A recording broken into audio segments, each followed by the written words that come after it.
Welcome to Donmar TV News Channel. Kanina nga mismo agaw pansin dilan sa mismong ang Pangulong Rodrigo Duterte pa ang nagsama kay Senator Bongo kaugnay po naman ng kanyang pag-withdraw sa pagka-vice presidente at ang substitution siya na nga ay tatakbo bilang presidente ng Pilipinas. Surprisingly, another party hindi na sa PDP laban itong Cozy Wing. Sa ilalim ng tinatawag nilang PDDS, itong Federalismo ng Dugong Dakilang Samahan. Ang namumuno nitong PDDS ay ang senatoriable ng ruling party na si Secretary Greco Belhica. Sa ilalim na siya tatakbo dyan. Now, itong nagmistulang sinyalis, itong pag-substitute ng kanyang mga abogado nitong si Davao City Mayor Sara Duterte Carpio ng kanyang COC pag-file dito ang kanyang pagtakbo sa pagka-vice presidente, nagmistula itong domino effect. Sumunod na rin itong si Senator Bato de la Rosa at Senator Bongo. Pero ang ipinalutang din dito ni Secretary Andanar, ang PCCO, ay posibleng tumakbo din daw ang Pangulong Duterte sa Lunes. Pero that remains to be seen unless otherwise kung matuloy yan, Bombo Dennis. So ngayon ay usap-usapan lamang muna yan dahil sa meron pa naman sa Lunes.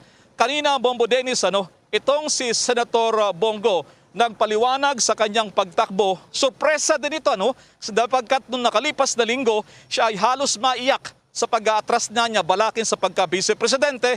Pero ngayon ay tatakbo na sa pagka-presidente. Narito ang ilang bahagi ng pagpapaliwanag nitong si Senator Bongo sa pagtakbo na sa pagka-presidente ng Pilipinas. Narito.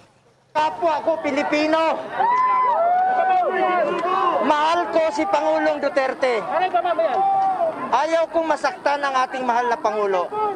Kung kailangan kong magsakripisyo at tumabi, alang-alang kay Pangulong Duterte, yun po ang aking ginawa. Pagpapatuloy ko ang tunay na pagsiserbisyo, tunay na malasakit, at tunay na pagbabago. Yun po ang ipagpapatuloy ko. Senator, anong ipapangako ninyo sa ating mga kababayan pag kayo nanalo? Ipagpapatuloy ko po yung magagandang programa ni Pangulong Duterte.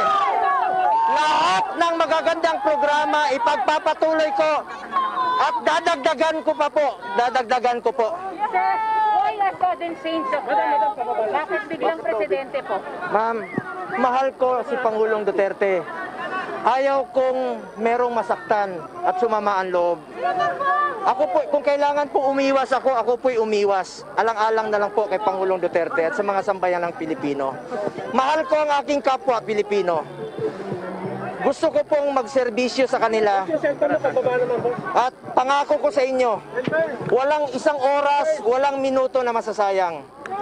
Magsiserbisyo po ako sa inyong lahat. Umiwas meaning ayaw mong makalaban si Mayor Sara Duterte? Opo. Kung kailangan, sabi ko na noon, kung kailangan kong umiwas, iiwas po ako. Alang-alang sa partido, alang-alang kay Pangulong Duterte. May partido po ako. Wala pong standard bearer ang ating administration. Sabi ko, I accepted the challenge. Kung kailangan ko pong mag-step up, alang-alang sa partido. At para lang po maipagpatuloy yung mga pagbabagong inumpisa ni Pangulong Duterte. Sino pong magpapatuloy? Di ba? Sino pong magpapatuloy? Kung wala pong papalit. So yung Go Duterte tandem, sir, tuloy na tuloy na? Sa ngayon po, ang masasagot ko is yung go muna. Antayin muna natin ang desisyon ng ating mahal na Pangulong Duterte. Sir, are you ready to be the next president knowing that 3 taon pa lang po kayong senador, sir? Ma'am, kung trabaho lang po ang pag-uusapan, araw-araw ko po, alam ko po ang trabaho ni Pangulong Duterte. Napakahirap po ng trabaho ng isang Pangulo. Napakahirap po. Pero sisikapin ko po ang lahat po. Gagawin ko po ang lahat ng aking makakaya tulad ng ginawa ni Pangulong Duterte. Para lang po may pagpapatuloy ang lahat ng mga programa. At dadagdagan ko pa po. Dadagdagan ko ng magagandang programa. Programang nagmamalasakit sa ating kapwa Pilipino. Lalabanan nyo the likes of Bongbong Marcos? Kaya nyo ba yun, sir? Tingin nyo kaya nyo matalo? Ma'am, lahat po yan magagaling at qualified. At bilang Pilipino po, ang inaasahan ko lang po, yung mga Pilipino. Ang pwede ko pong mai-offer sa kanila, ang pwede ko lang po mai-offer sa mga Pilipino, yung sipag ko po at pagsiservisyo sa aking kapwa Pilipino. Yung totoo Mr. President, ito ang unang lumalabas na fake news ngayon na pinapaikot lamang daw kayo ng mga taong nasa paligid ninyo at kinokontrol lamang kayo at wala daw ho kayong kaalam-alam sa mga nangyayari at kayo lang daw po ay oo lang ng oo at kinokontrol lang daw kayo at wala ho kayong alam. Ano ho ba ang katotohanan dito? Totoo ho ba na kinokontrol lang kayo ng mga nasa paligid ninyo? Wala akong mga tao na nasa paligid ko. Ang totoo niyan, walang tao nakapapasok dito sa basta politika, ayaw kong pag-usapan. Kay Pacquiao, sabi niya, niyaya ko siya. Matagal na siya naghingi ng audience dahil nga may sabihin siya sa akin. Yung nagkita kami, sabi ko siya, kausapin ko. Para diretsahan, sabi ko sa kanya, sabi niya na magsama tayo for the sake of Mindanao.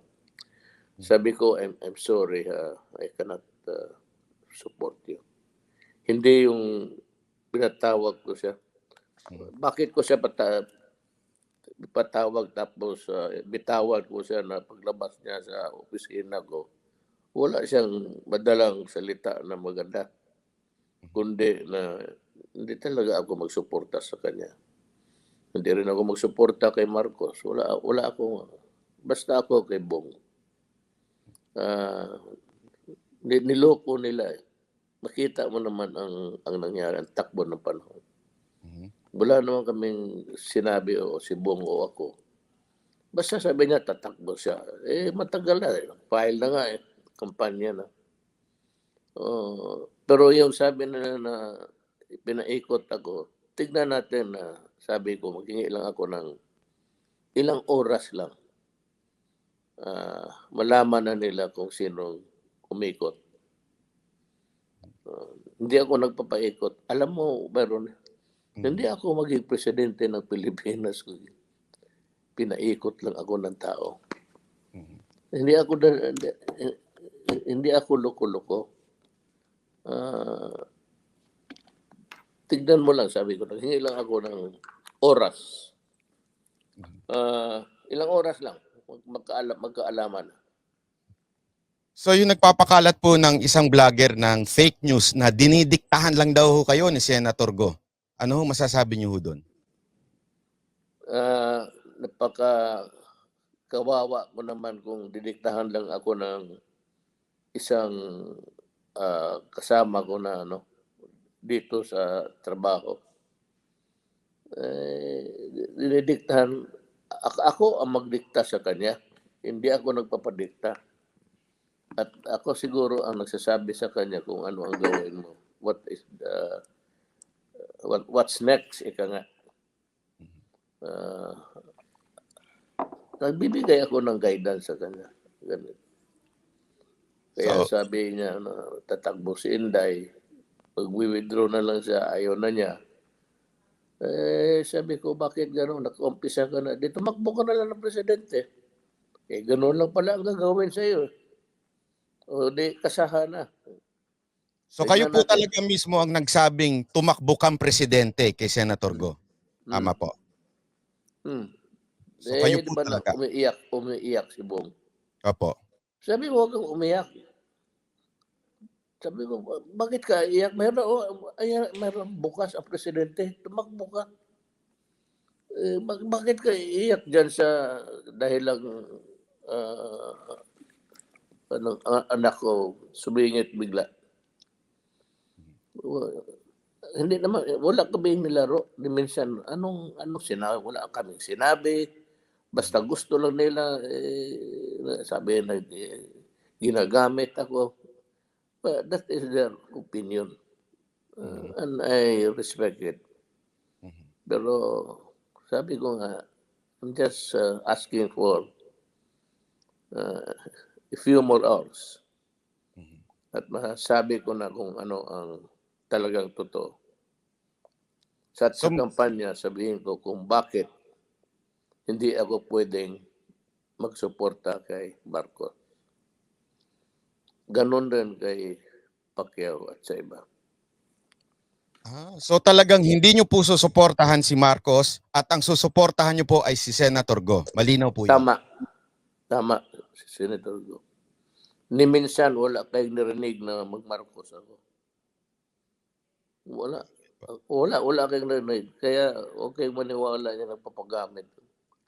Kailanman hindi ako nagsalita na may susuportahan ako. Si Marcos o si Pac, wala yan sila. Kinakausap ko lang po respeto. Gusto ako makausap. Si Bongbong pumunta yan dito sa Malacca kasama yung asawa. Kinausap ko. Pero I never gave a commitment na magsuporta ako sa kanila. Kasi tinitignan ko si Bong tumakbo ng Vice Presidente. Sabi ko, maligaya ako. At baka masilip ng Pilipino kung sino talaga ang karapat-dapat. Pero yung pagtakbo ni Marcos, sasabihin ko ang rason kung bakit hindi ako suporta sa kanya. At kung bakit na maging gaya kay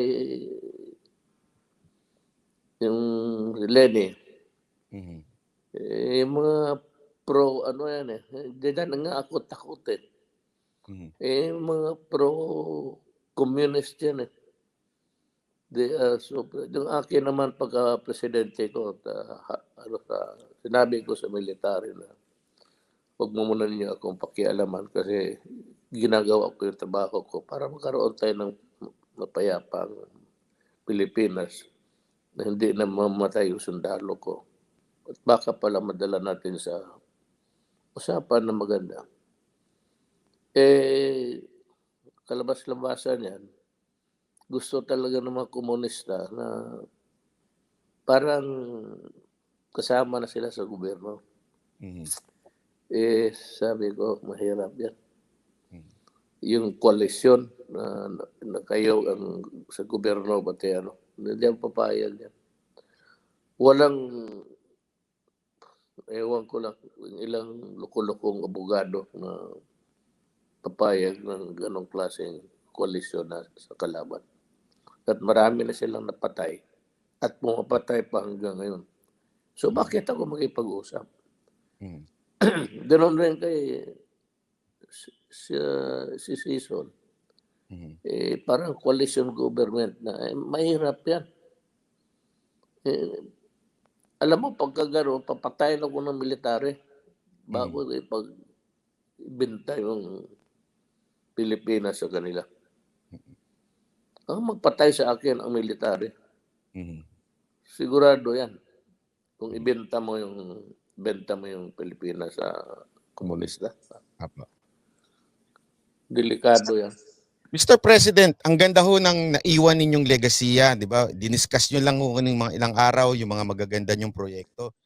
Pero bakit, ito ho ang matinding tanong, bakit si Senator Go ang gusto ninyo magpatuloy nito? Ano ang nakita nyo sa kanya na feeling nyo, ito talagang karapat-dapat at hindi yung ibang kandidato?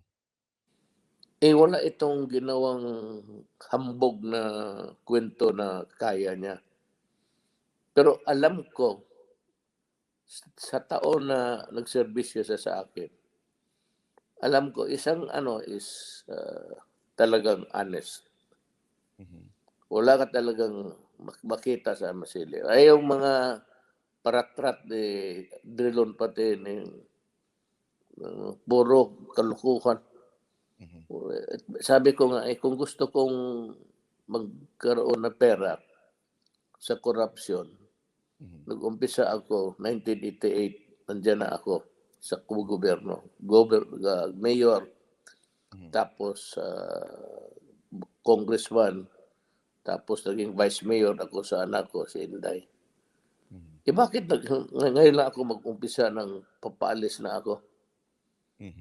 Loko-loko pala itong si Drilon pati. Sila yung may atraso. Si Gordon, talagang nandiyan na may may atraso na talaga siya. Final na yung executory yung bakit hindi niya bayaran? At bakit ngayon tatakbo siya nung pagka senador? Ganon rin gawin niya.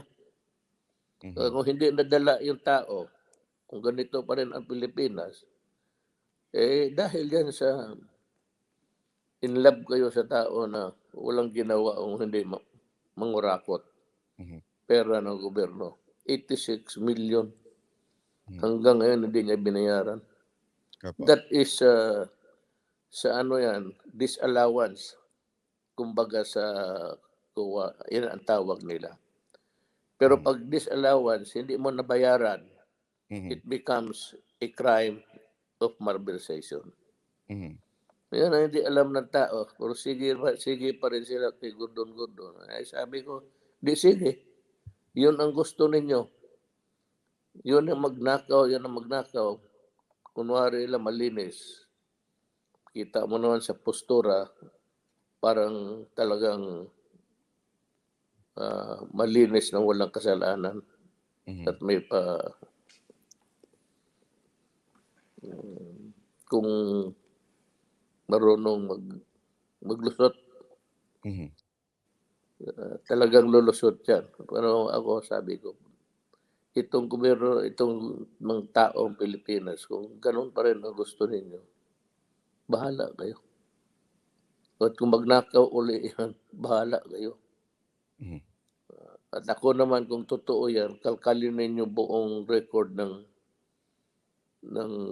gobyerno. Simula ako na mayor hanggang ngayon. So almost 40 years ako sa panggobyerno. Kaya sabi ko, hindi naman ako manalo kung presidente kung talagang kurakot ako. Mr. President, balik po tayo sa nangyari kahapon. Pinalalabas po nila doon nung in-interview kayo kahapon na hindi nyo alam na hindi nyo alam na nag-file si Mayor Inday ng Vice President. Totoo ba ito o nilalaro nyo lang ho yung mga tao doon? Hindi totoo. Totoo na hindi ko talaga alam. Nalaman ko noon nag-file siya. Noon nag-file siya. So nung nandun po kayo, alam nyo po? Nung nag-file siya, alam ko na. Apo. Kasi yung panahon na naghingi siya ng COC sa dalawa for President and Vice President, hindi ko nga malaman kung ano sa utak. Hindi nga kami nag-uusap. Hindi po kayo nag-uusap. Sabi ko na, noong nag-file siya, alam ko na kandidato na siya. At So, kanino po umatras yun? si Bong. The fact na umatras si Bong, siyempre, alam ko na pinagbigyan kami ni Bong. Dahil nga siguro sa katagal niya na serbisyo sa amin. At kilala ko, kaibigan ko yung pamilya nila. At naawa ako sa nangyari. Kita mo yung tao, paiyak. Pero sabi ko, whatever is your decision, I will support you. As a matter of principle. So bali po kanina, alam nyo na po dahil nag-withdraw si Senator Go, kaya alam nyo na po nag-file na po ng Vice President si Mayor Inday po. Tama po? No, I think kahapon, umaga. Tama po, umaga po. May mga media, doon ko nalaman tatakbo siya ng Vice President. Hindi ko alam, dalawang certificate of candidacy ang hiningi niya sa lakas for President and for hindi namin alam. Hindi naman ako nagtatanong. Hindi naman kami nag-uusap, matagal na. Pero nung time na nag-file na si Senator Go, alam nyo na po yun. Oo. Nag-file na siyang presidente. Sabi ko nga, nung umiyak siya in public, sabi ko, bakit ka umiyak? Karaming posisyon. Bakit? Pareho lang rin ang pagod niyan. Ayan presidente. Baka pala maawa ang Diyos sa iyo. Tumakbo ka ng presidente. Mr. President, kanina po nabiro nyo na, ewan ko kung biro, ano ho ba, nabanggit nyo na may plano ho kayong tumakbong Vice President. Malaki hong mga tao natuwa ho eh. Ano ho ba ang plano nyo dito? I said that in a matter of hours, you would know. I will make the announcement. Baka. Baka. Na, to ano lang, para malaman ng tao na hindi ko nagustuhan yung nangyari. Hindi ko naman siya sinisisi kasi hindi naman kami nag-uusap. Yung desisyon nila ang ayaw ko na tatakbo siya. I'm sure yung pagtakbo ni Sarah, desisyon nila bongbong yun. Kaya nagtataka ako, sabi ko, siya ang number 1 sa survey kung bakit siya pumayag na tatakbo lang bise. Siya yung mataas ang rating eh. Oo nga po. Sa Bakit? tingin niyo po may impluwensya sila Bongbong doon? Ewan ko. Ay, hindi ko talaga sigurado. Hindi kami nag-usap eh. Pero ikaw, tatanungin kita. Alam mo ang rating niya, sa 27 something. Apo. Sumunod si 17 si Bongbong. Ngayon, bakit ka tatakbo ng vice-presidente? Na alam mo na mas lamang ka. Ika nga, may view ka na in advance na malakas ka. Ito naman kay Bong, sa ginawa nila, sabi ko, huwag kang umiyak. Nandyan yung presidente, bakante. Wala pa kung sinong manalo. Targetin mo yan at magkampanya. Sabihin natin sa mga tao, totoo. Ako na ang magsabi sa mga tao. So talaga po ang ending is Go Duterte. It's either kayo po o ang inyong anak. Tama po. Baka. Ganun. Sige po sir, meron ho ba kayong huling mensahe sa mga Duterte supporter, yung mga talagang solid pa po hindi pa lumilipat ng kabilang kampo, yung mga solid Duterte supporter. Ano po ang inyong mensahe sa kanila? I ask for understanding. Na ngayon, kung maglipat kayo dahil hindi niyo naintindihan, maglipat kayo ng kampo, okay lang sa akin. Ang sabi ko, ang suporta ko kay Bong as a matter of principle. Kaya nga, baka matalo kami, kainin namin yan. Basta ako, pag ako ang nakasabi ng tao na susuportahan kita. Alam ninyo yan, isang salita lang ako. Maraming Yun. salamat. Basta Mr. President, kami yung mga solid, nandito po kami sa likod ninyo. Todo po namin ang suporta namin sa inyo. Maraming pong salamat po talaga. Utang na loob namin mga Pilipino yung ginawa nyo sa bayan namin. Maraming Sige, salamat. Yun ako po. trabaho lang. Maraming pong salamat sir. Thank you very much po. Salamat. Maraming salamat, Beron.